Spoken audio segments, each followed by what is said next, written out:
आज का विषय बाह्य जगत का संपर्क सूत्र। संपर्कों की दुनिया में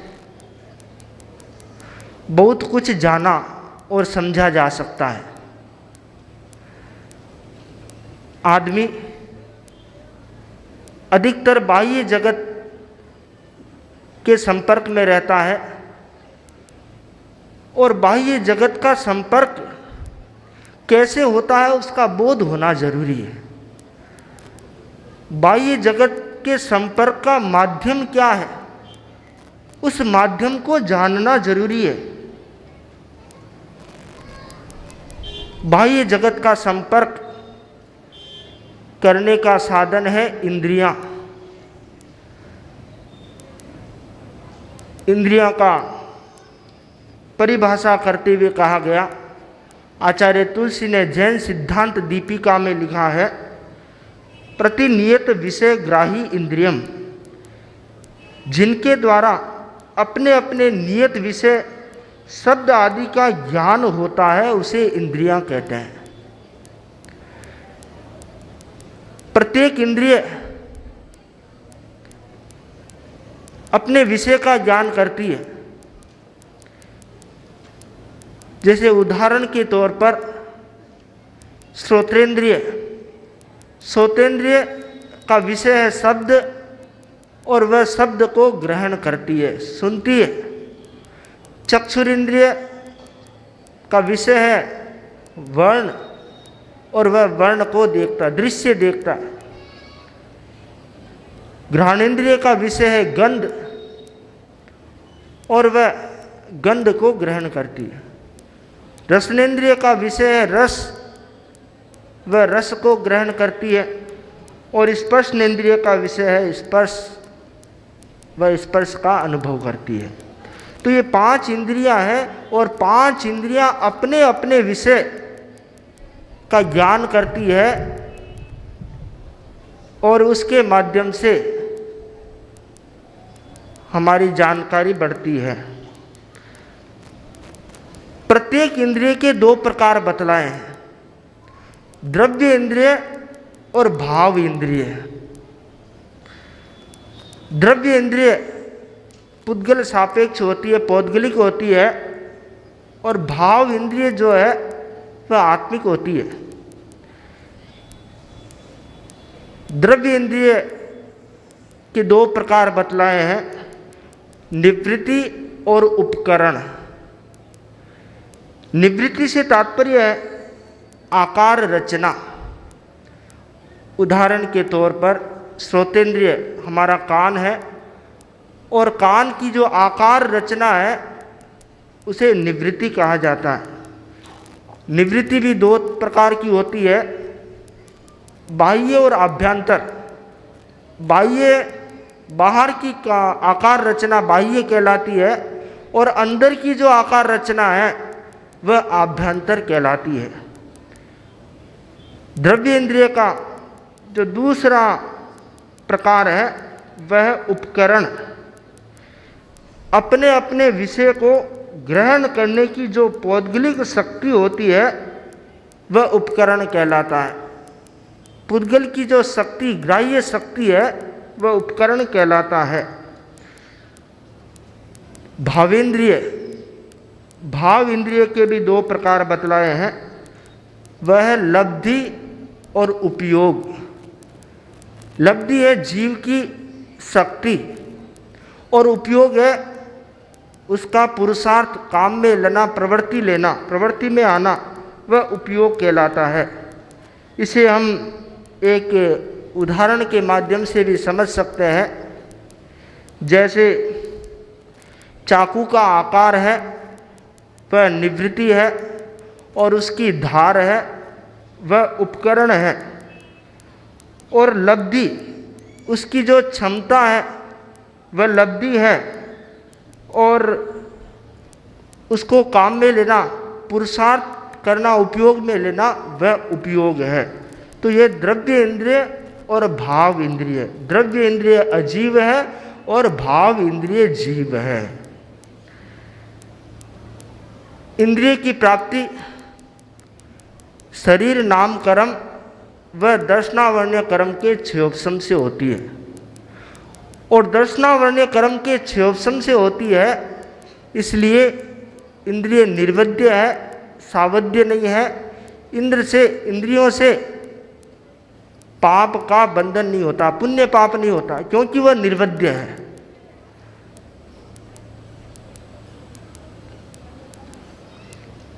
इंद्रिय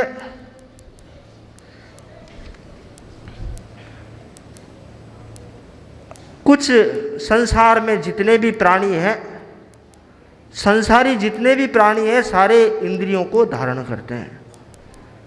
परंतु कुछ ऐसे हैं जो अनिंद्रिय भी होते हैं, जो वीतराग हो चुके हैं, जिन्होंने केवल ज्ञान प्राप्त कर लिया है, वहाँ पर उनके दर्शनावर्ण्य कर्म का क्षयोपशम नहीं रहता, क्षय हो जाता है। इस दृष्टि से वो इंद्रियां आकार रूप में तो रहती है, परंतु वे उनका उपयोग नहीं करते, इसलिए वो अनिंद्रिय कहलाते हैं। आप सभी में 5 इंद्रियां हैं और समस्त जीवों में, संसार के समस्त जीवों में इंद्रियां होती है। किसी में 1 इंद्रिय होती है, किसी में 2 इंद्रिय होती है, किसी में 3 इंद्रिय होती है, किसी में 4 इंद्रिय होती है और किसी में 5 इंद्रिय होती है। जीव का न्यूनतम इंद्रियों का विकास 1 इंद्रिय माना गया है और अधिकतम इंद्रियों का विकास जो है 5 इंद्रियां माना गया है। तो समस्त जगत जो इंद्रिय जगत है, उस इंद्रिय जगत को जानने के लिए हमें जानना इंद्रियों की क्षमता। हर इंद्रिय की अलग अलग क्षमता होती है। श्रोतेंद्रिय, जिसकी कम से कम जगन्य जो क्षमता है, अंगुल का असंख्यातवां भाग, और उत्कृष्ट जो क्षमता है वह 12 योजन की है। 12 योजन से आया हुआ शब्द भी सुना जा सकता है, उसे सुनाई दे सकता है। वैसे ही चक्षुरेंद्रिय, जिसकी क्षमता जगन्यतः अंगुल का असंख्यातवां भाग, और उत्कृष्ट जो बताया गया है वह साधिक 1,00,000 योजन, 1,00,000 योजन तक देखा जा सकता है, व्यक्ति देख सकता है। हमारी दृश्यता कम हो सकती है, परंतु जिस समय व्यक्ति की कैपेसिटी, क्षमता अधिक होती है, इंद्रिय की क्षमता और मौसम अनुकूल होता है, उस समय वह दूर तक देख सकता है। तीसरा जो है घ्राण इंद्रिय, उसकी न्यूनतम जगन्यतम क्षमता अंगुल का असंख्यातवां भाग और उत्कृष्ट 9 योजन, 9 योजन से आई हुई गंध वह ग्रहण कर सकती है। चौथी रसनेन्द्रिय, उसका भी अंगुल का असंख्यातवां भाग जगन्यतः और उत्कृष्ट 9 योजन बतलाया गया। 5वां स्पर्शनेन्द्रिय, और स्पर्शनेन्द्रिय का भी जगन्यतः अंगुल का असंख्यातवां भाग और उत्कृष्ट 9 योजन बतलाया गया है। तो ये 5 इंद्रियों की क्षमता बतलाई गई है कि इंद्रियों की क्षमता कितनी अधिक है। व्यक्ति सोचता है इंद्रियों की क्षमता कितनी होगी, परंतु जब पढ़ते हैं, सुनते हैं और समझते हैं तो पता चलता है कि इंद्रियों की कितनी अधिक क्षमता होती है। हम आगे चलेंगे।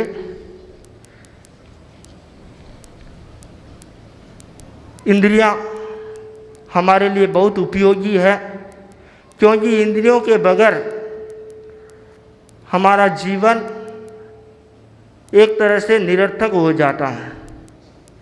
इंद्रियां हमारे व्यवहार में बहुत सहयोगी बनती है। 5 इंद्रियां हैं और उन 5 इंद्रियों के 23 विषय। एक एक विषय को समझें। श्रोतेंद्रिय, जिसके 3 विषय हैं। श्रोतेंद्रिय का विषय है शब्द, वह 3 प्रकार का होता है। पहला है जीव शब्द, जीव ने जो शब्द किया, आवाज़ की, वह जीव शब्द कहलाता है। शब्दों का हमारे जीवन में बहुत बड़ा महत्व है। शब्दों के आधार पर जीवन का व्यवहार चलता है, और जिस व्यक्ति के पास में शब्द नहीं होते, भाषा नहीं होती, उस व्यक्ति का जीवन और भाषा वाले व्यक्ति का जीवन में बहुत फर्क होता है। तो इसलिए कहा गया है कि जो जीव बोलता है वह जीव शब्द है। दूसरा बतलाया गया अजीव शब्द, जैसे कोई थाली नीचे गिर गई, झालर बजी, इस प्रकार से जो शब्द होता है वह अजीव शब्द कहलाता है।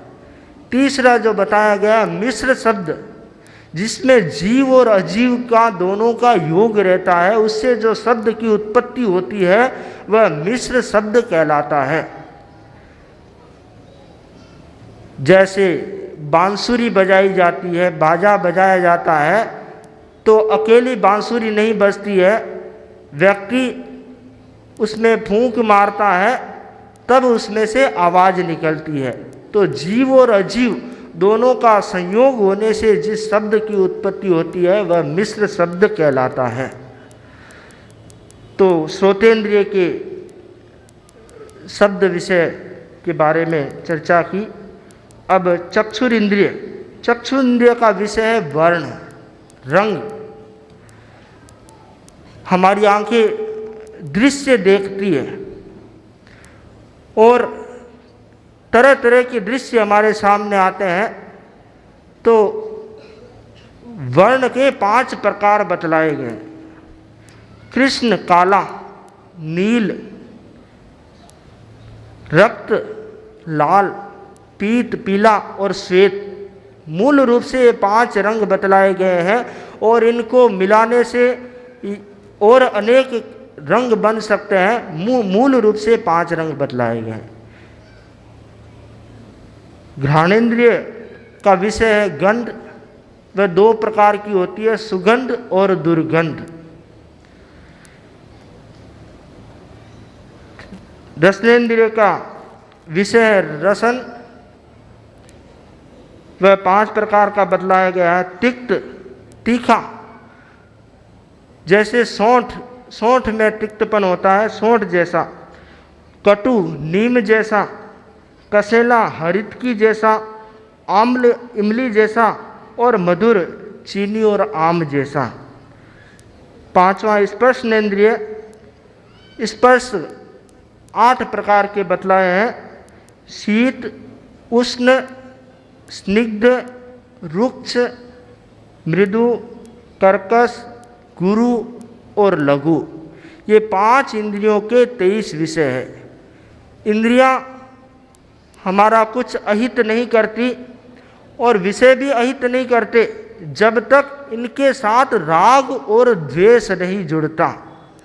जब विषय के साथ राग और द्वेष जुड़ जाता है तब वह विकार बन जाता है, और जब राग और द्वेष जुड़ने के बाद जब विकार बनता है तब वह कर्म बंधन का हेतु बन जाता है, और व्यक्ति शुभ अशुभ कर्म के द्वारा पतन और उत्थान को प्राप्त होता है।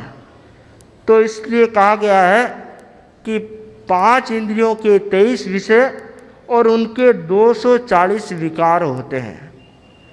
श्रोतेंद्रिय के 12 विकार, चक्षुरेंद्रिय के 60, घ्राणेन्द्रिय के 12, रसनेन्द्रिय के 60 और स्पर्शनेन्द्रिय के 96 विकार होते हैं। सबको मिलाने से 240 विकार बनते हैं। इंद्रियों का उपयोग किस प्रकार किया जाए? अगर इंद्रियों का उपयोग राग द्वेष से मुक्त होकर किया जाता है, राग द्वेष से रहित होकर किया जाता है, तब व्यक्ति वीतरागता की दिशा में प्रस्थान करता है, वीतरागता को प्राप्त होता है। और जब व्यक्ति इंद्रियों का उपयोग, विषयों का उपयोग राग द्वेष में लिप्त होकर करता है, तब वह व्यक्ति संसार के चक्र में परिभ्रमण करता रहता है। केवल एक एक इंद्रिय में आसक्त व्यक्ति पतन को प्राप्त हो जाता है, और जब 5 इंद्रियों के विषयों में आसक्त होता है तब उसको बचाने वाला कोई नहीं रहता, वह व्यक्ति अवश्य ही पतन को प्राप्त होता है। तो हम समझें श्रोतेंद्रिय का विषय शब्द सुनना, और जब हिरण मधुर संगीत को सुनने लगता है और शिकारी जाल बिछाकर बैठता है, मधुर तान छेड़ता है और वह सुनता रहता है, सुनता सुनता उसके नज़दीक आ जाता है और उसके जाल में फंस जाता है। सुनने की आसक्ति के कारण वह मृत्यु को प्राप्त हो जाता है। उसी प्रकार चक्षुर इंद्रिय, पतंगा जो होता है वह दीपक के रूप पर मंडराता है और उस पर झंपापात करता है, और जिसके कारण वह झुलस कर मृत्यु को प्राप्त हो जाता है रूप में आसक्त होने के कारण। सर्प जो होता है, नागदमनी जो औषधि होती है, वनौषधि, उसको बिल के बाहर रखी जाती है। सर्प बाहर आता, उससे आसक्त होकर बाहर आता है और सपेरे सर्प को पकड़ लेते हैं और वह सर्प अपना अहित कर लेता है। चौथा जो बताया गया वह रसनेंद्रिय। रसनेंद्रिय की आसक्ति के कारण मछलियों को पकड़ने वाले पानी के किनारे बैठते हैं और कांटा पानी में डालते हैं और उसके ऊपर आटे की गोलियां डालते हैं, लगा चिपका कर उसको पानी में लटकाते हैं। मछली उस आटे की गोलियों को खाने के लिए आती है, उसमें आसक्त हो जाती है और वह जैसे ही उसमें मुंह डालती है, कांटा मुंह में फंस जाता है और मछुआरे उन्हें बाहर निकाल लेते हैं, मछलियां मृत्यु को प्राप्त हो जाती है। तो रसनेंद्रिय की आसक्ति के कारण मछलियां मृत्यु को प्राप्त होती है। पांचवा जो है स्पर्शनेंद्रिय, जल का स्पर्श। जिन जीवों को जल प्रिय होता है, जल का स्पर्श, जल के स्पर्श में आसक्त होते हैं, जैसे भैंसा पानी के भीतर, सरोवर के भीतर, नदी के भीतर उतरता है, ठंडा ठंडा जल उसे सुख कर लगता है और उस वहाँ पर खड़ा रहता है। घड़ियाल आता है और उसके पांव पकड़ लेता है और उसे पानी के भीतर खींचकर ले जाता है और भैंसा मृत्यु को प्राप्त हो जाता है। एक एक इंद्रिय की आसक्ति के कारण जीव अपने प्राण खो देता है, और जब व्यक्ति 5 इंद्रियों की आसक्ति में फंस जाता है तब वह व्यक्ति इस संसार में परिभ्रमण करता रहता है। एक इंद्रियों की आसक्ति पर एक सुंदर दृष्टांत मुझे याद आ रहा है। एक राजा था और उसे आम बहुत प्रिय थी। उसके राज्य में आम के बहुत सारे वृक्ष थे, चारों ओर वृक्ष ही वृक्ष थे, और उन वृक्षों से उसे निरंतर आम प्राप्त होते रहते थे। ऐसे ऐसे वृक्ष थे जो 12 माह फल देते थे। राजा आम खाने का शौकीन था और जब कोई चीज़ अधिक मात्रा में उपयोग में की जाती है तब वह अहितकर बन जाती है। एक बार राजा के आम का अजीर्ण हो गया, राजा बीमार हो गया। वैद्य आए, वैद्यों ने इलाज किया और राजा ठीक हो गया। वैद्यों ने सलाह दी कि राजन, आपका रोग इतना भयंकर था कि अगर सही समय पर इलाज नहीं लगता तो आपका बच पाना मुश्किल था। अब भविष्य में आपको कभी आम नहीं खाना है। अगर आप आम खाएंगे तो आपको मृत्यु अपने आगोश में ले लेगी, आप राज्य का संचालन नहीं कर सकते, इस जीवन से हाथ धो बैठेंगे। राजा ने सोचा, विचार किया, भी आम तो नहीं छोड़ सकता।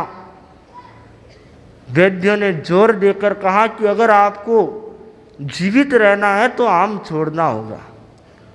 राजा ने मन कठोर करके आम छोड़ दिए, और केवल आम ही नहीं छोड़े बल्कि अपने राज्य में जितने आम के वृक्ष थे उन आम के वृक्षों को कटवा दिया कि राज्य में अगर आम के वृक्ष रहेंगे और मैं कहीं बाहर गया और मेरा मन हो गया, खा लिया, तो वापस रोग हो जाएगा, मृत्यु को प्राप्त हो जाएगी। एक व्यक्ति के कारण पूरे राज्य के लोगों को आम से वंचित होना पड़ा, परंतु राजा तो राजा होते हैं। राजा का राजा कौन होता है? काफ़ी समय बीत गया, कई वर्ष बीत गए, राजा स्वस्थता के साथ राज्य का संचालन कर रहा है। एक दिन की बात है, अच्छा खुशनुमा माहौल था, बारिश हुई थी, ठंडी ठंडी हवा चल रही थी। राजा ने मंत्री से कहा कि आज घूमने के लिए चले। राजा, मंत्री और कुछ सैनिक अंगरक्षक साथ में लिए राजा घोड़े पर सवार हुआ और घूमने के लिए चले। और चलते चले गए, मौसम सुहावना था और चलते चलते चलते चलते बहुत दूर निकले। मंत्री ने मना किया कि राजन अब वापस लौट चले, अब आगे जाना हमारे लिए हितकर नहीं है, अनुकूल नहीं है। राजा ने कहा कि आज मौसम अच्छा है, थोड़ा और घुमा जाए। मंत्री ने कहा राजन आगे आम के वृक्ष हैं और आम आपको खाना नहीं है, इसलिए वापस चले। बहुत वर्ष हो गए, राजा के मन में आम की स्मृति हो गई कि आम खाए बहुत वर्ष हो गए, आम के वृक्ष देखे बहुत वर्ष हो गए, सुगंध लिए बहुत वर्ष हो गए, चलो चलते हैं। आज खाना नहीं है, आम देखना तो है। मंत्री ने बहुत मना किया पर राजा नहीं माना, आगे बढ़े और राजा एक आम के नीचे जाकर बैठ गया। मंत्री ने कहा आम वृक्ष के नीचे मत बैठो, दूसरी जगह बैठ जाओ। राजा ने कहा नहीं, बैठूंगा तो यहीं बैठूंगा। थोड़ी देर हुई और एक हवा का झोंका आया और एक आम वृक्ष से टूटकर नीचे गिरने लगा। राजा ने देखा और तत्काल उसे पकड़ने के लिए दौड़ा। मंत्री ने कहा राजन आम मत लो, आम आपके लिए अहितकारी है। राजा ने मंत्री को दिया धक्का और आम अपने हाथ में ले लिया। मंत्री ने समझाया पर राजा समझा नहीं। राजा ने थोड़ी देर आम को इधर उधर घुमाया, हाथ में लिया और उसके बाद आम को नाक के पास में लेकर उसकी सुगंध लेने लगा। मंत्री ने कहा राजन आपको आम सूंघना नहीं है। राजा बोला अरे खाना नहीं है, सूंघना तो करता है, सूंघने की वैद्य ने मनाही थोड़ी की है, मैं तो सूंघ रहा हूँ। सूंघते सूंघते राजा ने आम को मुंह में लिया, चखने लगा। तो मंत्री ने कहा राजन आम खाना नहीं है कि मैं खा रहा हूँ, मैं तो चख रहा हूँ आम को। और चखते चखते पूरा आम राजा खा गया। और जैसे ही आम खाया और थोड़ी देर बाद वह रोग पुनः उभर आया और मंत्री ने वैद्यों की व्यवस्था की, महलों में पहुँचे, वैद्य आए और वैद्यों ने कहा कि राजन अब आपको इस दुनिया में कोई नहीं बचा सकता, आपको मना किया था परंतु फिर भी आपने आम खा लिया, अब आपको कोई बचा नहीं सकता।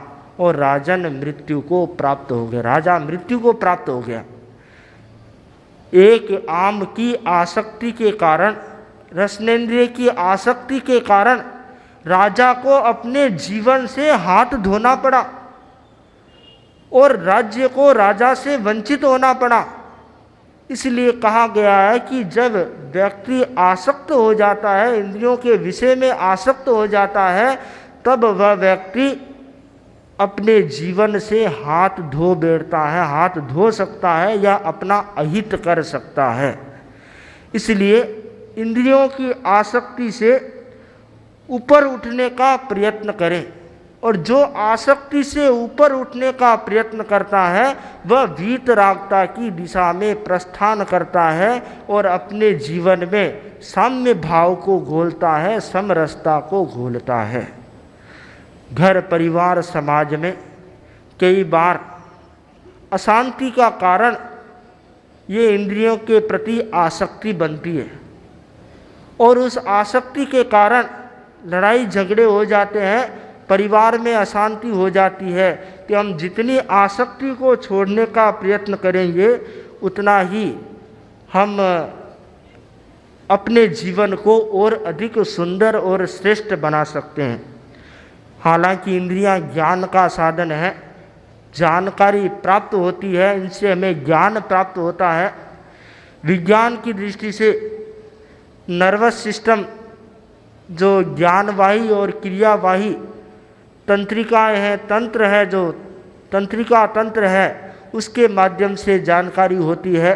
परंतु जैन दर्शन कहता है कि इंद्रियां जो वर्तमान का बोध कराती, वर्तमान में हमें सुगंध आ रही है, वर्तमान में हमें जो ज्ञान प्राप्त करना है वह इंद्रियों के माध्यम से होता है। आचार्य भिक्षु का अभिमत है कि इंद्रियां सावध्य नहीं होती है, निर्वध्य होती है। इंद्रियों से पाप नहीं लगता और जो लोग इंद्रियों को सावध्य मानते हैं वे मोहाकुल है और मिथ्यात्व से अभिभूत है। इंद्रियां का उपयोग सही ढंग से किया जाता है तो व्यक्ति साम्य भाव का विकास कर अपने जीवन को और अधिक श्रेष्ठ बना सकता है। श्रोतेंद्रिय के अनेक उदाहरण मिलते हैं कि जिन्होंने श्रोतेंद्रिय पर विजय प्राप्त की। उदाहरण के तौर पर भगवान महावीर, जिनको किसी ने गालियां सुनाई, किसी ने प्रशंसा की, परंतु हर स्थिति में वो समरूप बने रहे, उसमें कोई भी प्रकार का आसक्ति या राग द्वेष का भाव नहीं लाया। तो श्रोतेंद्रिय की विजेता के रूप में उनका अपरिमेय उदाहरण दिया जा सकता है। ऐसे ही चक्षुरेंद्रिय के रूप में स्थूलीभद्र का नाम लिया जा सकता है। स्थूलीभद्र ने कोसा वेश्या के यहाँ रहकर भी विभिन्न दृश्य देखते हुए भी काजल की कोठरी में भी बेदाग रहे और अपने जीवन को निष्कलंक बनाए रखा। वैसे ही घाणेन्द्रिय के रूप में सुबुद्धि प्रधान का उदाहरण दिया जाता है और रसनेन्द्रिय के रूप में धन्ना अनगार और ढंढन मुनि का, जिन्होंने तप को अंगीकार किया और विरस और नीरस को आहार को समता भाव के साथ करते हुए अपने जीवन को वीतरागता की दिशा में आगे बढ़ाया।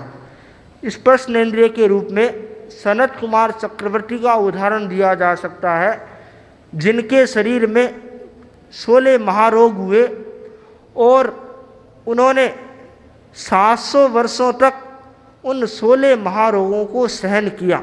अपने शरीर में ऐसी लब्धियां थी कि उन लब्धियों के माध्यम से उन रोगों का उपशमन कर सकते थे, परंतु इंद्रिय विजेता के रूप में इसलिए जाने गए कि उनका समन नहीं किया, बल्कि उनका सहन करते रहे, समभाव रखते रहे और समभाव रखते रखते उन्हें के वीतरागता की दिशा में आगे बढ़े और अपनी आत्मा का कल्याण किया। तो ये इंद्रिय जगत, हमारा जो इंद्रिय जगत है वह इंद्रिय जगत को हम अच्छी तरह से जान करके और अच्छी तरह से समझ करके ज्ञान की दिशा में प्रस्थान कर सकते हैं।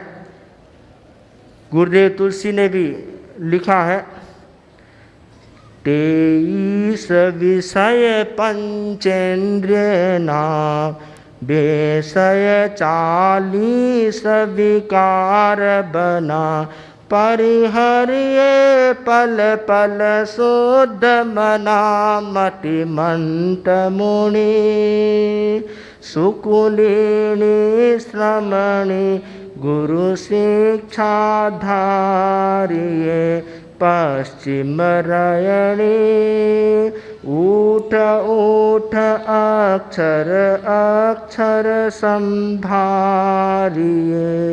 मतिमंत मुनि।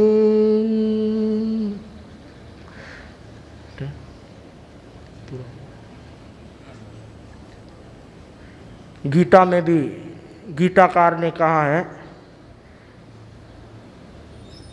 विषया विनिवर्तन्ते निराहारस्य देहिन रसवर्जम रसोप्यस्य परम दृष्टा निवर्तते। अर्थात व्यक्ति 5 इंद्रियों के विषयों को छोड़ सकता है, किंतु विषयासक्ति को छोड़ना बड़ा दुरूह है। गीताकार ने बड़ा सुंदर समाधान दिया है कि जो व्यक्ति शुद्ध आत्मा का ध्यान करता है उसकी विषयासक्ति समाप्त हो जाती है। कई लोगों का प्रश्न होता है कि विषय की आसक्ति को कैसे समाप्त करें, विषय की आसक्ति से कैसे मुक्त बने। बहुत प्रयत्न करते हैं, उपवास करते हैं, परंतु मन आहार में दौड़ता है। विषय को छोड़ देते हैं, परंतु विषय की आसक्ति नहीं छूट पाती है। तब यहाँ समाधान दिया गया कि शुद्ध आत्मा का ध्यान, परमात्मा का ध्यान, परमेश्वर ईश्वर भगवान का ध्यान करने से और सत्य प्रवृत्ति में लगने से जो विषय की आसक्ति है उस विषय की आसक्ति से मुक्त बना जा सकता है, उस विषय की आसक्ति को छोड़ा जा सकता है। विषय की आसक्ति में जो अधिक लीन रहता है वह व्यक्ति अपना बहुत बड़ा नुकसान करता है, अपने जीवन के क्रम को अव्यवस्थित बना देता है। और जो व्यक्ति विषय के प्रति साम्य भाव अपनाता है वह व्यक्ति अपने जीवन को सरसता और समरसता में जोड़ता है, समरसता में ले जाता है। अगर हम चाहते हैं कि हम अपने जीवन को सुंदर बनाना चाहें तो इंद्रियों के विषय के प्रति जो लोलुपता है, आसक्ति है, उस आसक्ति को कम करने का प्रयत्न करें। और जब तक ये प्रयास नहीं करता, जब तक व्यक्ति अभ्यास नहीं करता, जब तक साधना नहीं करता, तब तक वह उपलब्धि उसे प्राप्त नहीं हो सकती। तो अपेक्षा है कि हम अपने जीवन में इस बात को लागू करने का प्रयत्न करें, जिससे हम अपने विषय के प्रति अनासक्त बने और अपने जीवन को सुंदर बनाएं। इन्हीं भावनाओं के साथ ओम आरम।